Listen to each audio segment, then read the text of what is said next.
128 days before. Florida was plenty hot, certainly, and humid too. Hot enough that your clothes stuck to you like scotch tape, and sweat dripped like tears from your forehead into your eyes. But it was only hot outside, and generally I went outside to walk from one air conditioning location to another. This did not prepare me for the unique sort of heat that one encounters 15 miles south of Birmingham, Alabama, at Culver Creek Preparatory School. My parents' SUV was parked in the grass just a few feet outside my dorm room, room 43. But each time I took a few steps to and from the car to unload what now seemed like far too much stuff, the sun burned through my clothes and into my skin with vicious ferocity and made me genuinely fear hellfire. Between Mom and Dad and me, it only took a few minutes to unload the car, but my unair-conditioned dorm room, although blessed out of the sunshine, was only modestly cooler. The room surprised me. I'd picture plush carpets, wood-paneled walls, Victorian furniture. Aside from one luxury private bathroom, I got a box with cinder block walls coated thick with layers of white paint and a green and white checkered linoleum floor, and the place looked more like a hospital than a dorm room of my fancies. A bunk bed of unfinished wood with vinyl mattress was pushed against the room's back window. The desk and dressers and the bookshelves were all attached to the walls in order to prevent creative floor planning and no air conditioning.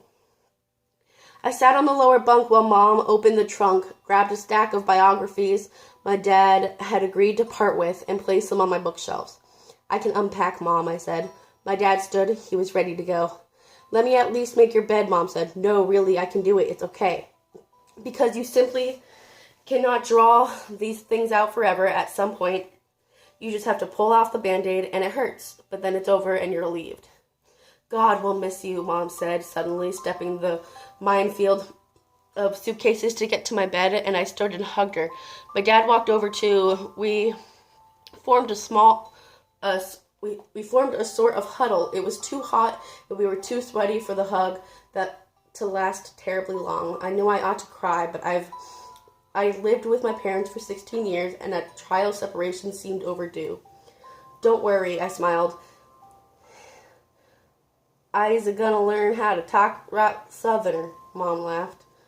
"Don't do anything stupid," my dad said. "Okay, no drugs, no drinking, no smoking cigarettes." Wait. No drugs, no drinking, no cigarettes. As a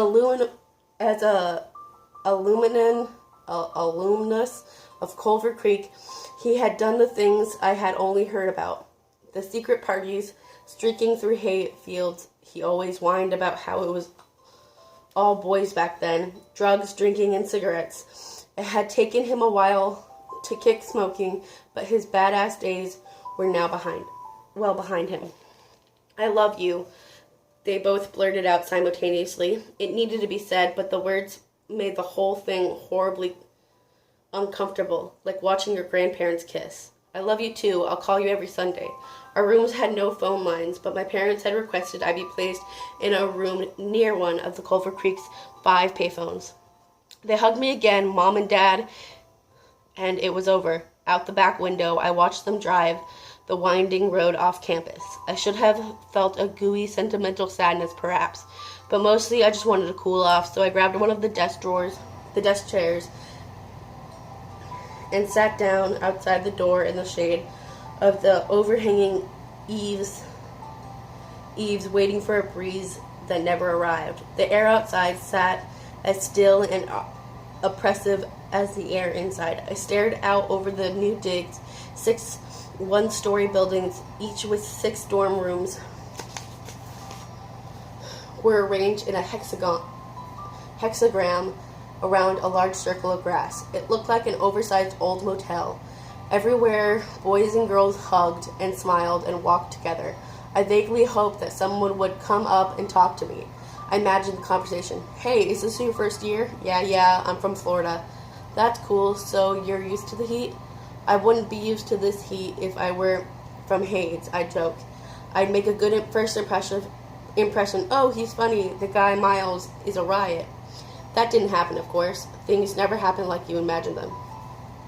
Bored, I went back inside, took off my shirt, lay down on the heat-soaked vinyl of the lower bunk mattress, and closed my eyes.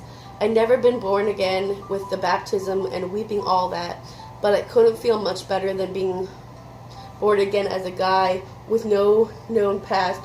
I thought of people I'd read about, John F. Kennedy, James Joyce, Humphrey Bogart, who went to boarding school and their adventures. Kennedy, for example, loved pranks. I thought of the great perhaps and the things that might happen and the people I might meet and who my roommate might be.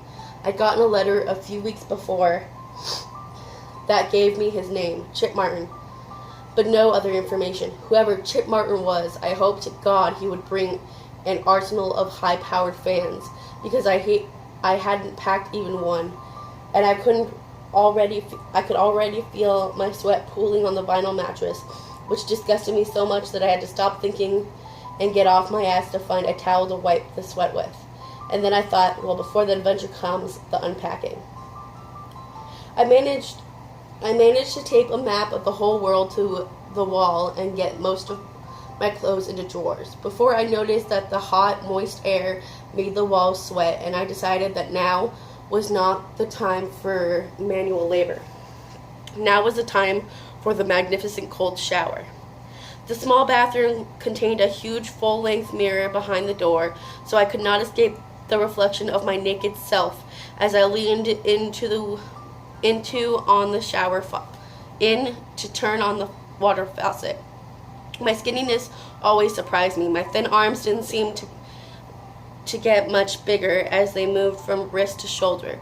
My chest lacked any hint of either fat or muscle, and I felt embarrassed if something could be done about the mirror. I pulled open the plain white shower curtain and ducked into the small stall.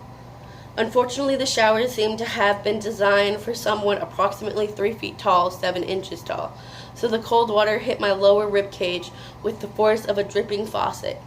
To wet my sweat-soaked face, I had to spread my legs, squat significantly. Surely John F. Kennedy, who was 6 feet tall, according to his biography, my height exactly, did not have to squat at his boarding school. No, this was a different beast entirely, and as the dripping shower slowly soaked my body, I wondered whether I could find a great perhaps here at all, or whether I made a grand miscalculation. When I opened the bathroom door after my shower, a towel wrapped around my waist, I saw a short, muscular guy with a shock of brown hair. He was hauling a gigantic army green duffel bag through the door of my room. He stood 5 feet and nothing, but was built like a scale model of Adonis. And with him arrived the stink of stale cigarette smoke. Great, I thought. I'm meeting my roommate naked. He heaved the duffel bag in the room, closed the door, and walked over to me. I'm Chip Martin, he announced in a deep voice. Oh, I'm Chip Martin, he announced in a deep voice, the voice of the radio DJ. Before I could respond, he added, I'll shake your hand, but I think you should hold on damn tight to that towel till you get some clothes on. I laughed and nodded my head at him. That's cool, right? The nod. And said, I'm Miles Halter. Nice to meet you. Miles, as in to go before I sleep. He asked me. Huh? It's a Robert Frost poem. You never read him? I shook my head no. Consider yourself lucky, he smiled. I grabbed some clean underwear, a pair of blue Adidas soccer shorts, and white t-shirt. Mumbled that I'd be back in a second and ducked into the bathroom. So much as a good first impression. So where are your parents? I asked from the bathroom.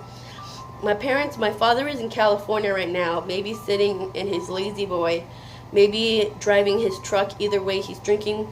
My mother is probably now turning off campus. Oh, I said, dressed now, not sure how to respond to such personal information. I shouldn't have asked, I guess, if I didn't want to know.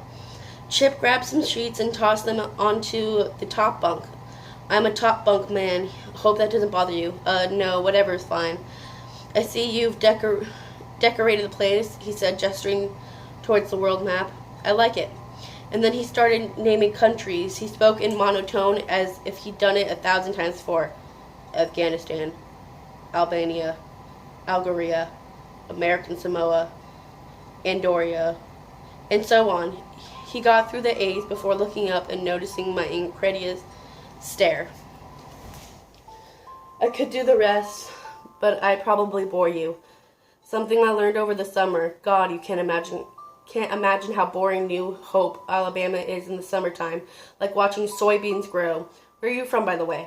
Florida, I said. Never been. That's pretty amazing, the countries thing, I said. Yeah, everybody's got a talent. I can memorize things, and you can. I know a lot of people's last words. It was an indulgence. Learning last words. Other people had chocolate. I had dying declarations. Example? I like Henrik Ibsen's. He was a playwright. I knew a lot about Ibsen, and I never read any of his plays. I didn't like reading plays. I liked reading biographies. Yeah, I know who he was, said Chip. Right. Well, he'd been sick for a while, and his nurse said to him, "You seem to be feeling better this morning," and Ibsen looked at her and said, on the contrary, and then he died. Chip laughed. That's morbid. I like it. He told me he was in the 3rd year of Culver Creek. He had started in ninth grade, the first year of the school, and now a junior like me. A scholarship kid, he had got a full ride. He'd heard it was the best school in Alabama, and he wrote his application essay about how he wanted to go to school where he could read long books. The problem, he said in the essay, was that his dad would always hit him with the books in his house. So Chip kept his books short in paperbacks for his own safety.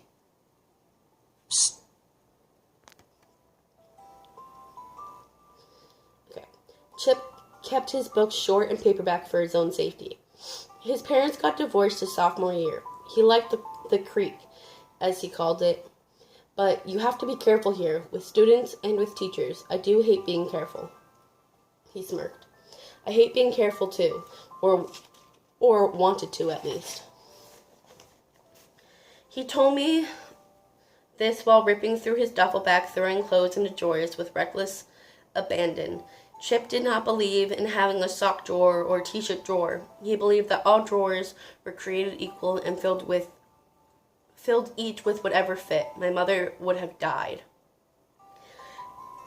As soon as he finished unpacking, Chip hit me roughly on the shoulder, said, "I hope you're stronger than you think," and walked out the door, leaving it open behind me. He peeked his head back in a few seconds later and saw me standing still. "Well, come on, Miles. To go halter, we got shit to do."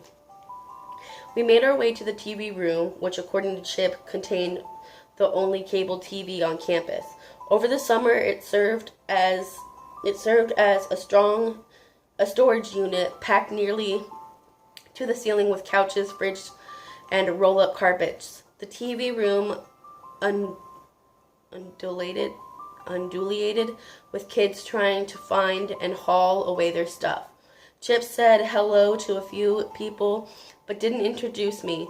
As he wandered through couch-stocked maze, I stood near the room entrance, trying my best not to block pairs of roommates as they maneuvered furniture through the narrow front door. It took 10 minutes for Chip to find his stuff, and an hour more for us to make 4 trips back and forth across the dorm circle into Chip's mini fridge and sleep for 1,000 years. But Chip seemed immune to both fatigue and heat stroke. I sat down on his couch. I find it lying on a curb in a neighborhood a couple years ago, he said, of the couch as he worked on setting up my PlayStation 2 on top of the footlocker. I know the leather's got some cracks, but come on, that's a damn nice couch. The leather had more than a few cracks. It was 30% baby blue fox leather and 70% foam, but it felt damn good to me anyways. "All right," he said, "we're about done. He walked over to his desk and pulled a roll of duct tape from the drawer. We just need your trunk. I got up, pulled the trunk from under the bed. Chip situated it between the couch and the PlayStation 2 and started tearing off thin strips of duct tape.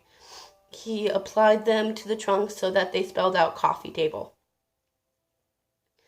There, he said. He sat down and put his feet on the coffee table. Done. I sat down next to him and he looked over at me, suddenly said, "Listen, I'm not going to be your entree to Culver Creek social life." Okay, I said, but I could hear the words catch in his throat. I just carried this guy's couch beneath a white hot sun, and now he didn't like me. Basically, you've got two groups here, he explained, speaking with increasing urgency. You've got the regular boarders like me, and then you've got the weekday warriors. They board here, but they're all rich kids who live in Birmingham and go home to their parents' air-conditioned mansions every weekend. Those are the cool kids. I don't like them, and they don't like me. So if you came here thinking that you are hot shit at public schools, so you'll be hot shit here, you'd best not to be seen with me. You did go to public school, didn't you? I said absent-mindedly. I began picking at the cracks in the couch leather, digging my fingers in the foamy whiteness. Right, you did, probably, because if you had gone to a private school, your frickin' shorts would fit. He laughed. I wore my shorts just below my hips, which I thought was cool. Finally, I said, yeah, I went to public school, but I wasn't hot shit there, Chip. I was just regular shit. Ha, that's good, and don't call me Chip. Call me the Colonel. I still laughed. The Colonel? Yeah, the Colonel. And we'll call you, Pudge. Huh? Pudge, the Colonel said. Because you're skinny. It's called irony, Pudge. Heard of it? Now let's go get some cigarettes and start this year off right. He walked out of the room, again just assuming I'd follow, and this time I did. Mercifully, the sun was descending towards the horizon. We walked 5 doors down to room 48. A dry erase board was taped to the door using duct tape. In blue marker, it read, Alaska has a single. The Colonel explained on that, 1, this was Alaska's room, and that 2, she had a single room because the girl was supposed to be her roommate, got kicked out at the end of last year. And 3, Alaska had cigarettes, although the Colonel neglected to ask whether 4 I smoked, which 5 I didn't. He knocked once loudly through the door. A voice screamed, "Oh my God, come in, you short little man. I have the best story." We walked in. I turned to close the door behind me, and the Colonel shook his head and said, "After 7, you have to leave the door open if you're in a girl's room." But barely I heard him because the hottest girl in all human history was standing before me in cut-off jeans and a peach tank top. And she was talking over the Colonel, talking loud and fast. So first day of summer in the grand old Vine Station with a boy named Justin, and we're at his house watching TV on the couch. And mind you, I'm already dating Jake. Actually, I'm still dating Jake. Miraculously enough, but Justin is a friend of mine from when I was a kid. So we're watching TV and literally chatting about the SATs or something, and Justin puts his arm around me, and I think, oh, that's nice. We've been friends for so long, and this is totally comfortable. And we're chatting, and then I'm in the middle of a sentence about enology or something, and like a honk, he reaches out and he honks my boob. Honk. A much too firm 2-3 second honk. And the first thing I thought was, okay, how did I extricate the claw from my boob before it leaves permanent marks? And the second thought was, God, I can't wait to tell Takumi and Colonel.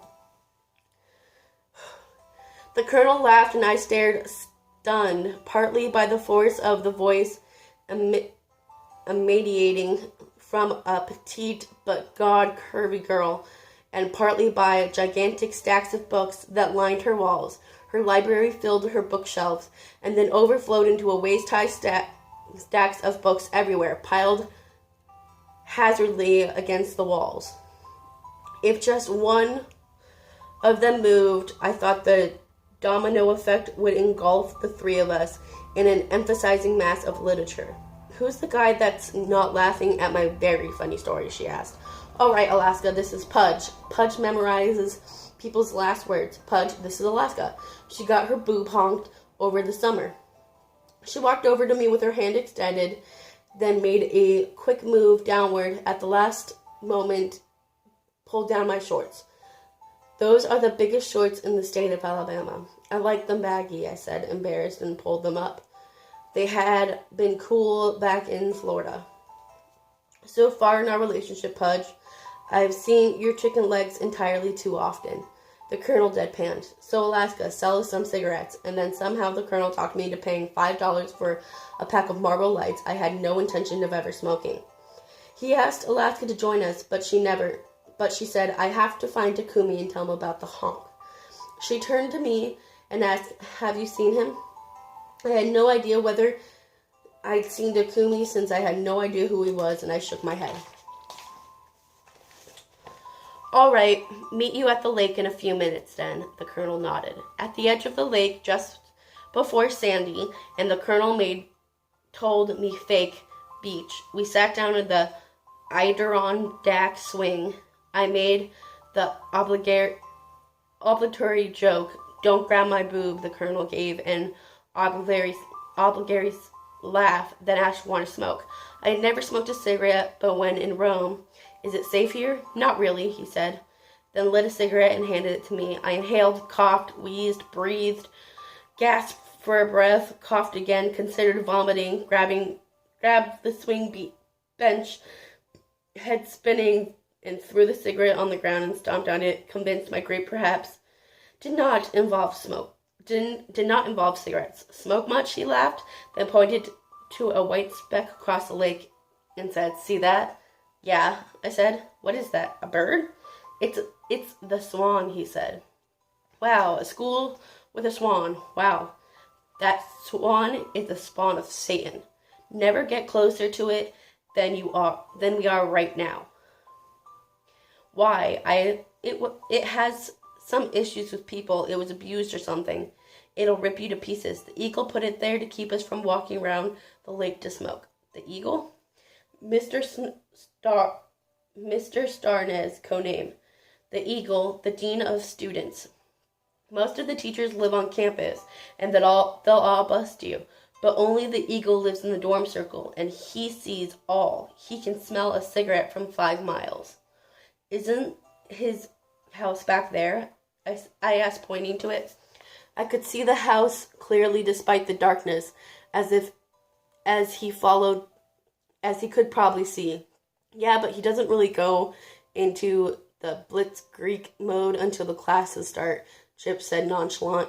God, if I get in trouble, my parents will kill me, I said. I suspect you're exaggerating, but look, you're going to get in trouble. 99% of the time, your parents never have to know, though. The school doesn't want your parents to think you becoming a fuck-up here any more than you want your parents to think you're a fuck-up. He blew a thin stream of smoke forcefully through the lake. I had to admit, he looked cool doing it. Taller somehow. Anyway, when we get in trouble, you just don't tell on anyone. I mean, I hate the rich snots here with a fervent passion I usually reserve only for dental work and my father, but that doesn't mean I would rat them out. Pretty much the only important thing is never, never, never rat. Never.